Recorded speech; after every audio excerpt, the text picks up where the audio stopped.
Essula ya 23. Awo Yobu n'addamu n'ayogera nti, ne leero okwemulugunya kwange kugyemu, okukubibwa kwange kusinga okusinda kwange obuzito.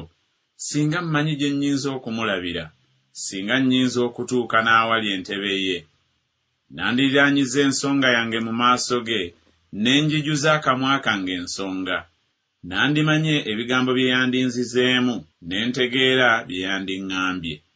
Yandinyombesezza olw'obukulu bw'obuyinza bwe? Nedda, naye yandinzisizzaako omwoyo. Eyo ab'amazima bandiyinzizza okuwoza naye, bwe nandiwonyezebbwa bwe ntyo ennaku zonna eri omulamuzi wange. Laba, ntambula mu maaso, naye ye nga taliiyo. Ne ntambula ennyuma, naye ne siyinza kumulaba. Ku mukono ogwa kkono bw'akola omulimu, naye ne siyinza kumulaba. Yeekweka ku mukono ogwa ddyo, n'okulaba ne siyinza kumulaba. Naye amanye ekkubo lye nkwata, bw'alimala okunkema, ndivaamu nga zaabu. Okugulu kwange kwasimbira ddala mu bigere bye, ekkubo lye nalikwata ne sikyama.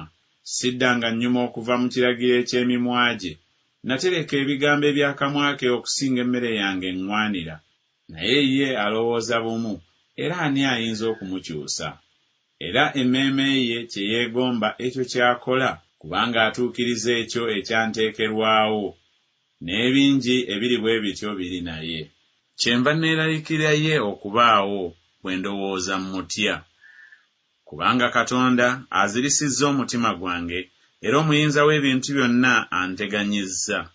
Kubanga saazikirizibwa okusooka ekizikiza, so teyabikka ku kizikiza ekikutte eri amaaso gange.